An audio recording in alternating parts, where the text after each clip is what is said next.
Hello, I'm Daniel. I'm going to read to you a chapter from The Heart of the Buddha's Teaching by Thich Nhat Hanh, and I'll talk about the reading a little bit. This is kind of a long reading, so I may not talk about it much. We'll see. This is chapter 7. It's called Touching Our Suffering. Touching Our Suffering. So again, this is Thich Nhat Hanh, Heart of the Buddha's Teaching. Highly recommended.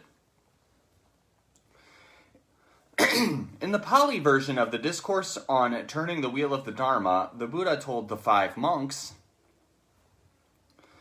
as long as the insight and the understanding of these 4 noble truths in their 3 stages and 12 aspects, just as they are, had not been fully realized, I could not say that in this world with its gods, Maras, Brahmas, recluses, Brahmins, and men, someone had realized the highest awakening. Monks, as soon as the insight and understanding of the 4 noble truths in their 3 stages and 12 aspects, just as they are, had been realized, I could say that in this world with its gods, Maras, Brahmas, recluses, Brahmins, and men, someone had realized the highest awakening. Sometimes the oldest versions of these texts have plenty of repetition. But what he's saying here is, when it wasn't realized, it wasn't realized. That's almost not saying anything, right? In the Chinese version of the sutra, the Buddha said, monks, the experience of the 3 turnings of the wheel with regard to each of the 4 truths gives rise to eyes of awakened understanding, and therefore I declare before gods, spirits, Shramanas, and Brahmins of all times that I have destroyed all afflictions and reached full awakening. And sometimes when you compare the Pali version to the Chinese version, the Chinese version is always less wordy than the Sanskrit or Pali versions, it seems like. But so the Buddha said, I'm awakened. The wheel of the Dharma was put in motion 12 times, 3 for each of the 4 noble truths. To understand the 4 noble truths, not just intellectually, but experientially, we have to practice the 12 turnings of the wheel. The first turning is called recognition. We sense that something is wrong, but we are not able to say exactly what it is. We make some effort to escape, but we cannot. We try to deny our suffering, but it persists. The Buddha said that to suffer and not know that we are suffering is more painful than the burden endured by a mule carrying an unimaginably heavy load. We must, first of all, recognize that we're suffering, and then determine whether its basis is physical, physiological, or psychological. Our suffering needs to be identified. So the first step is knowing you have a problem, right? Recognizing and identifying our suffering is like the work of a doctor diagnosing an illness. He or she says, if I press here, does it hurt? And we say, yes, this is my suffering. This has come to be. The wounds in our heart become the object of our meditation. We show them to our doctor and we show them to the Buddha, which means we show them to ourselves. Our suffering is us, and we need to treat it with kindness and nonviolence. We need to embrace our fear, hatred, anguish, and anger. My dear suffering, I know you are there. I am here for you, and I will take care of you. We stop running from our pain. With all our courage and tenderness, we recognize, acknowledge, and identify it. The second turning of the wheel is called encouragement. After recognizing and identifying our pain, we take the time to look deeply into it in order to understand its true nature, which means its causes. After observing our symptoms, the doctor says, I will look deeply into it. This illness can be understood. It may take him a week to conduct tests and inquire about what we have been eating, our attitudes, how we spend our time, and so on, but he is determined to understand our illness, our suffering, depression, illness, a difficult relationship, or fear needs to be understood, and like a doctor, we are determined to understand it. We practice sitting and walking meditation, and we ask for guidance and support from our friends, and if we have one, our teacher. As we do this, we see that the causes of our suffering are knowable, and we make every effort to get to the bottom of it. At this stage, our practice can still be set back. The third turning of the wheel is called realization and can be expressed as, this suffering has been understood. We realize the efforts begun during the second turning. The doctor tells us the name and all the characteristics of our illness. After studying, reflecting upon, and practicing the First Noble Truth, we realize that we have stopped running away from our pain. We can now call our suffering by its specific name and identify all of its characteristics. This alone brings us happiness, joy without setbacks. Still, after we have successfully diagnosed our ailments, for a time we continue to create suffering for ourselves. We pour gasoline on the fire through our words, thoughts, and deeds, and often don't even realize it. The first turning of the wheel of the Second Noble Truth is recognition. I am continuing to create suffering. The Buddha said, when something has come to be, we have to acknowledge its presence and look deeply into its nature. When we look deeply, we will discover the kinds of nutriments that have helped it come to be and continue to feed it. He then elaborated 4 kinds of nutriments that can lead to our happiness or our suffering.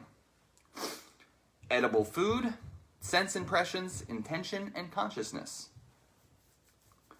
The first nutriment is edible food. When we eat or drink, what we eat or drink can bring our mental or physical suffering.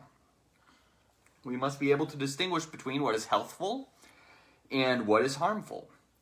We need to practice right view when we shop, cook, and eat. The Buddha offered this example.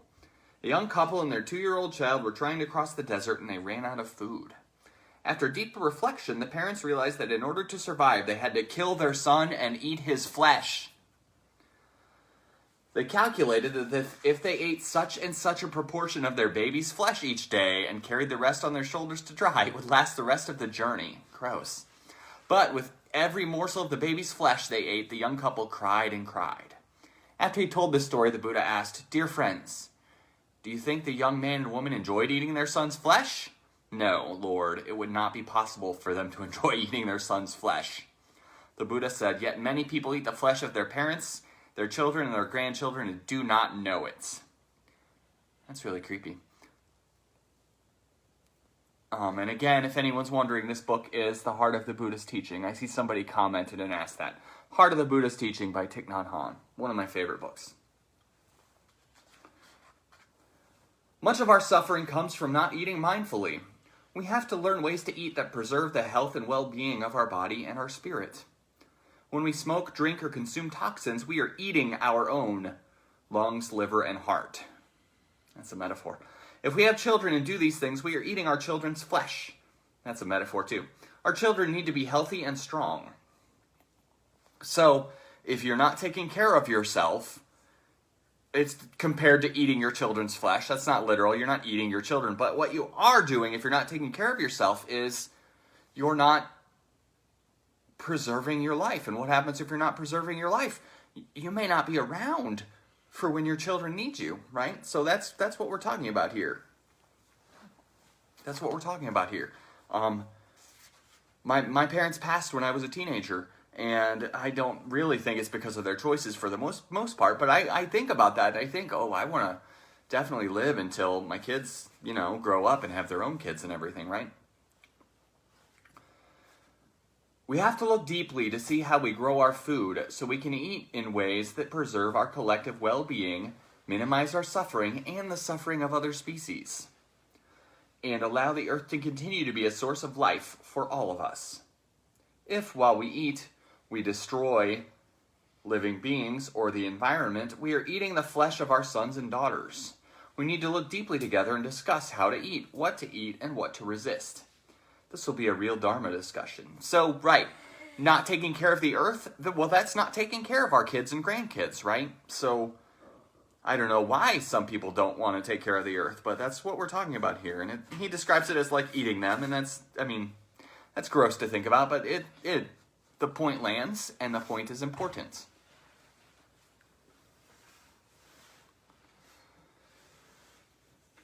The second kind of nutriment is sense impressions. Our six sense organs, eyes, ears, nose, tongue, body, and mind, are in constant contact with sense objects. And these contacts become food for our consciousness. When we drive through a city, our eyes see so many billboards, and these images enter our consciousness. When we pick up a magazine, the articles and advertisements are food for our consciousness.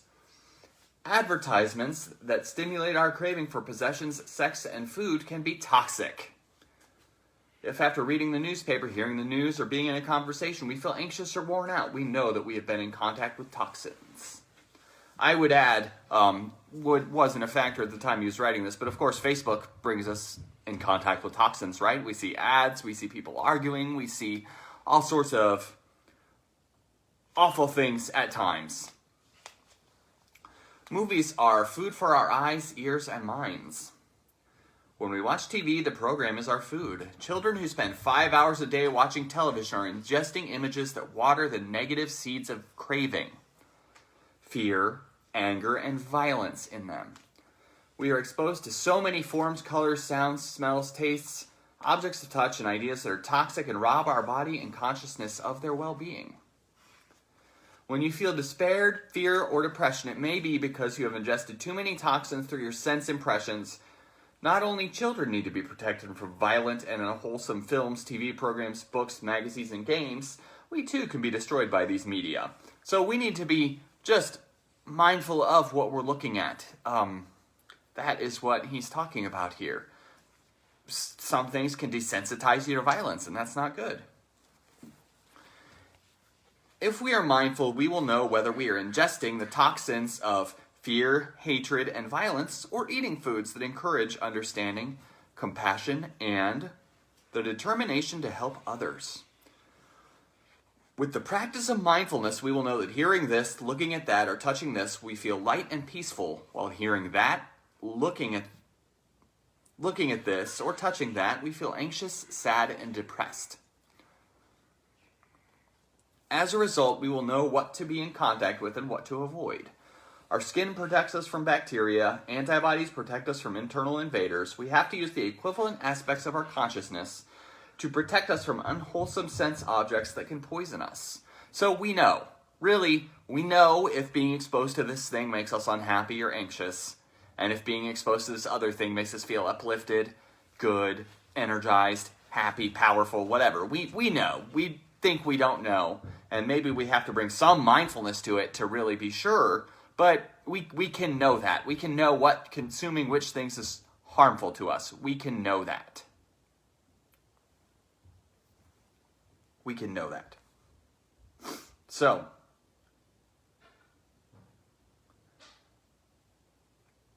the Buddha offered this drastic image. There is a cow with a terrible skin disease that her skin is almost no longer there. Ew. When you bring her close to an ancient wall or old tree, all the living creatures in the bark of the tree come out and cling to the cow's body and suck. When we bring her into the water, the same thing happens. Even when she is just exposed to the air, tiny insects come out and suck. Then the Buddha said, this is our situation also. We are exposed to invasions of all kinds. Images, sounds, smells, touch, ideas, and many of these feed the craving, violence, fear, and despair in us. The Buddha advised us to post a sentinel, namely mindfulness, at each of our sense doors to protect ourselves. Use our Buddha eyes to look at each nutriment you're about to ingest. If you see that it is toxic, refuse to look at it, listen to it, taste it, or touch it. Ingest only what you are certain is safe. The 5 mindfulness trainings can help very much. We must come together as individuals, families, cities, and a nation to discuss strategies of self-protection and survival. To get out of the dangerous situation we are in, the practice of mindfulness has to be collective. We have to come together. We have to build bridges instead of walls. We have to come together to make this world a better place and to spread mindfulness. The third kind of nutriment is volition, intention, or will, the desire in us to obtain whatever it is that we want. Volition is the ground of all of our actions. If we think that the way for us to be happy is to become president of a large corporation, everything we do or say will be directed toward realizing that goal. Even when we sleep, our consciousness will continue to work on it. Or suppose we believe that all our suffering and the suffering of our family has been brought on by someone that wronged us in the past. We believe we will only be happy if we inflict harm on that person. Our life is motivated solely by the desire for revenge. And everything we say, everything we plan is to punish that person. At night we dream of revenge and we think this will liberate us from our anger and hatred. Wow, right? Everyone wants to be happy, and there's a strong energy in us pushing toward what we think will make us happy. But we may suffer a lot because of this. We need the insight that position, revenge, wealth, fame, or possessions are, more often than not, obstacles to our happiness. We need to cultivate the wish to be free of these things so we can enjoy the wonders of life that are always available. The blue sky, the trees, our beautiful children. After 3 months or 6 months of mindful sitting, mindful walking, and mindful looking, a deep vision of reality arises in us, and the capacity of being there, enjoying life in the present moment, liberates us from all impulses and brings us real happiness.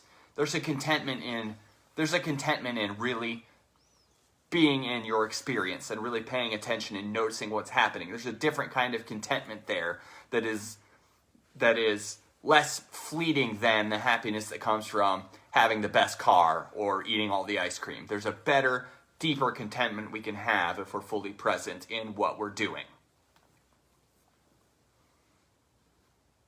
One day, after the Buddha and a group of monks finished eating lunch mindfully together, a farmer, very agitated, came by and asked, "Monks, have you seen my cows? I don't think I can survive so much misfortune."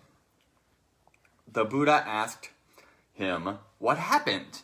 And the man said, "Monks, this morning all of my 12 cows ran away.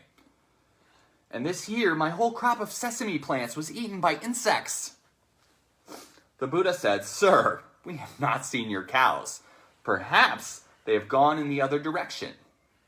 After the farmer went off in that direction, the Buddha turned to his Sangha, or community, and said, "Dear friends, do you know you are the happiest people on earth? You have no cows or sesame plants to lose. We always try to accumulate more and more, and we think these cows," right, this is a metaphor, "are essential for our existence. In fact, they may be the obstacles that prevent us from being happy. Release your cows and become a free person. Release your cows so you can be truly happy." So sometimes things, we become obsessed with them, and we're just thinking about taking care of our things, and we're just thinking about, what if my things break, right? What if my cows run away, right? And that can get in the way of our happiness. It's counterintuitive. We don't think of that, but the truth is things can make us unhappy if we're obsessed with those things, even if we have them. The Buddha presented another drastic image. 2 strong men are dragging a third man along in order to throw him into a fire pit. Oh no. He cannot resist, and finally they throw him into the glowing embers. Wow. These strong men, the Buddha said, are like our own volition, our own will. We don't want to suffer, but our deep-seated habit energies drag us into the fire of suffering. The Buddha advised us to look deeply into the nature of our volition, or will, to see whether it is pushing us in the direction of liberation, peace, and compassion, or in the direction of suffering and unhappiness. We need to be able to see the kinds of intention food that we are consuming. The 4th kind of nutriment is consciousness. Our consciousness is composed of all the seeds sown by our past actions and the past actions of our family and society. Every day, our thoughts, words, and actions flow into the sea of our consciousness and create our body, mind, and the world. We can nourish our consciousness by practicing the 4 immeasurable minds of love, compassion, joy, and equanimity. Love, compassion, joy, and equanimity. I love the 4 immeasurables teaching, by the way. Love, compassion, joy, and equanimity. Some people call it kindness, compassion, joy, and equanimity. Or we can feed our consciousness with greed, hatred, ignorance, suspicion, and pride. Our consciousness is eating all the time, day and night, and what it consumes becomes the substance of our life. We have to be very careful about what nutriments we ingest. We have to be careful about what we pay attention to, whether it be media we're consuming, or people we're spending time with, or things we're reading, or whatever. We have to kind of think about that and just think, is this helping me? Because if you read something that makes you mad every day, and, if watching the news makes you anxious and mad every day, and, it doesn't bring you any benefit, that might not be good for you, right? That's what we're talking about here.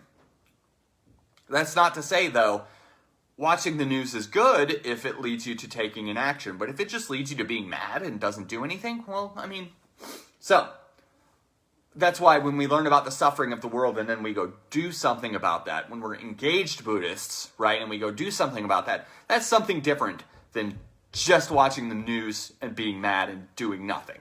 Okay, I want to make that very clear. Getting educated so you can take action is different than just watching and not taking action. The Buddha offered still another dramatic image to illustrate this. A dangerous murderer was captured and brought before the king, and the king sentenced him to death by stabbing. Take him to the courtyard and plunge 300 sharp knives through him. At noon, a guard reported, "Majesty, he's still alive." And the king declared, "Stab him 300 more times." In the evening, the guard again told the king, "Majesty, he is not dead." So the king gave the third order, "Plunge the 300 sharpest knives in the kingdom through him." Then the Buddha said, "This is how we usually deal with our consciousness. Every time we ingest toxins into our consciousness, it is like stabbing ourselves with 300 sharp knives. We suffer, and our suffering spills out to those around us." That's a really important point. Our suffering spills out to those around us. If we are really giving into anger, irritation, fear, whatever, the people we love are affected. We're not the only ones affected, right? So our suffering spills out to those around us. It spills out to everyone around us, really. And if you've ever had a really bad day at work or wherever you go, and then you get home and you're on edge, it's really easy for your family to make you mad. That's what that is. That's your suffering spilling out onto the people you care about. So when we say we want to manage our suffering, it's not just for us. It's really for the world. When we practice the first turning of the first noble truth, we recognize suffering as suffering. If we are in a difficult relationship, we recognize this is a difficult relationship. Our practice is to be with our suffering and take good care of it. When we practice the first turning of the second noble truth, we look deeply into the nature of our suffering to see what kinds of nutriments we've been feeding it. What am I doing to make my suffering worse? That's what we're talking about here. What am I doing? What can I change? Right now it's like this. What can I do? That's what I like to say. Have we lived in the last few years, in the last few months, that has contributed to our suffering? We need to recognize and identify the nutriments we ingest and observe. When I think like this, speak like this, listen like this, or act like that, my suffering increases. Until we begin to practice the second noble truth, we tend to blame others for our unhappiness, right? So life happens, right? And awful things are going to happen, of course, but we can pay attention and we can learn how to see what we can do to mitigate our suffering, or at least not make it worse. At least not make it worse. Looking deeply requires courage. You can use a pencil and paper if you like. During sitting meditation, if you see clearly a symptom of your suffering, write it down. Then ask yourself, what kinds of nutriments have I been ingesting that have fed and sustained this suffering? And this is not about victim blaming, but we're just saying we do things to extend our suffering all the time. When you begin to realize the kind of nutriments you've been ingesting, you may cry. Use the energy of mindfulness all day long to be truly present, to embrace your suffering like a mother holding her baby. Have compassion for yourself. As long as mindfulness is there, you can stay with the difficulty. We're not trying to bury our suffering. We're just trying to be with it and recognize it for what it is. Practice does not mean only using your own mindfulness, concentration, and wisdom. You also have to benefit from the mindfulness, concentration, and wisdom of friends on the path and your teacher. These are things that even a child can see, but we ourselves cannot see because we are imprisoned by our notions. Bring what you have written to a friend and ask for his or her observations and insights. Sangha, right? Community. It's really important. And some people really want to put that aside and not have a community because, I don't want to hang out with people, right? I don't want to go somewhere new. I don't want to meet people. I don't want to socialize, right? I can do this by myself. But this is why it's important, because it's like having a workout buddy. Having someone you can talk to that's on the same path as you is good. But also engaging with people that are also striving toward awakening, that sort of uplifts you also, just on its own, without even trying. If you sit with a friend and speak openly, determined to discover the roots of your suffering, eventually you will see them clearly. But if you keep your suffering to yourself, it might grow bigger every day. We're social creatures, even if we think we're not.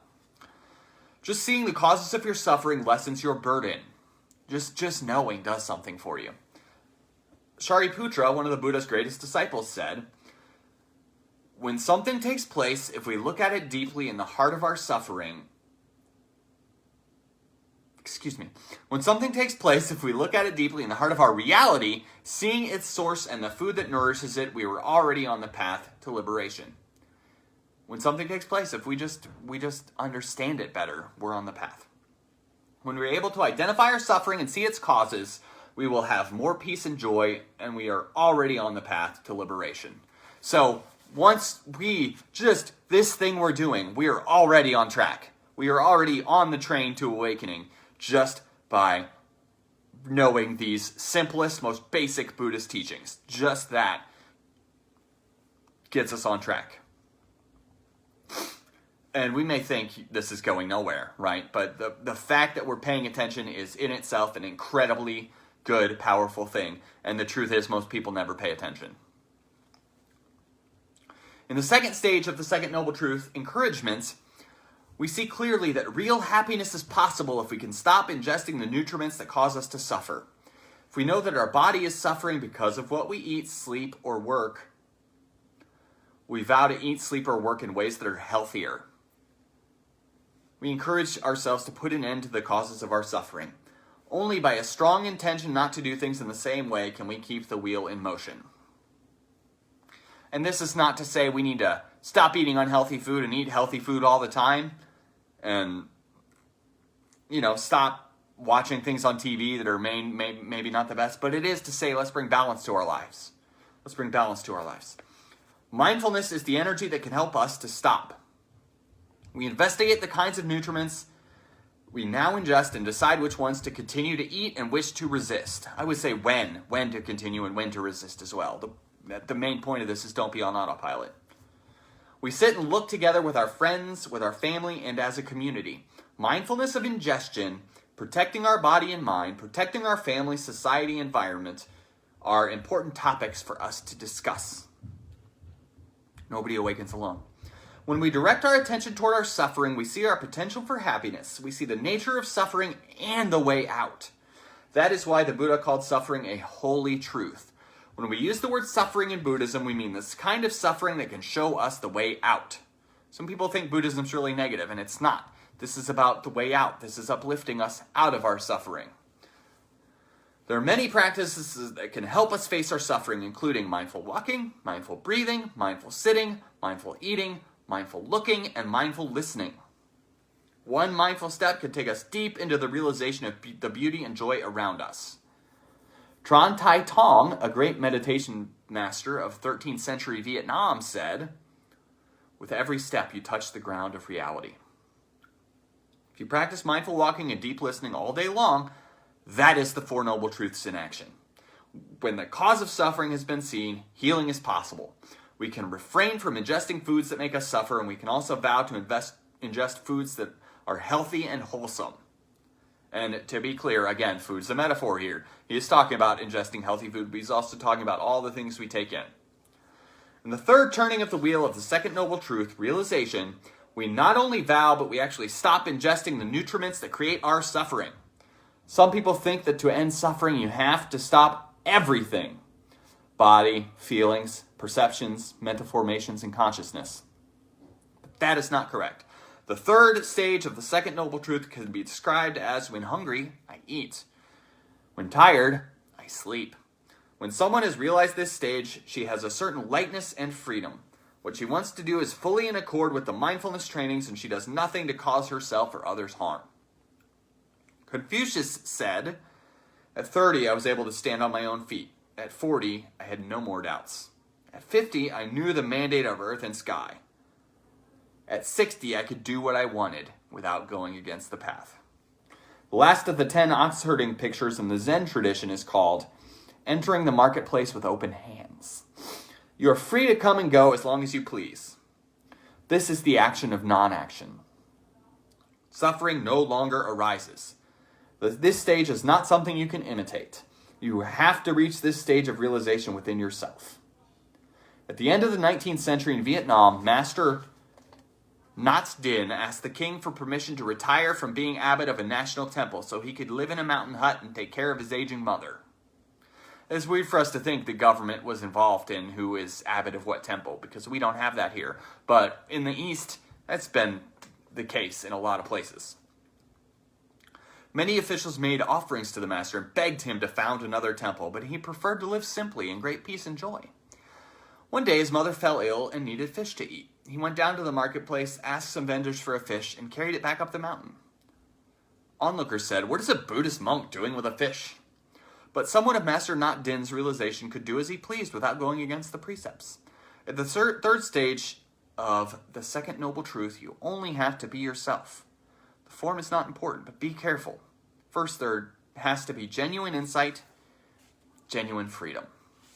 So, that last part is just, we don't know what an awakened person looks like. We don't know, and it may not meet our expectations, but the truth is that if we're paying attention, we can tell. So, that's it. That was a very long chapter. That was, again, chapter 7, Heart of the Buddha's Teaching. The chapter is called Touching Suffering or Touching Our Suffering? Touching Our Suffering. I highly recommend this book. It's one of my favorites. All right? So thank you for watching me, especially you people that stayed the whole time. And have a great day.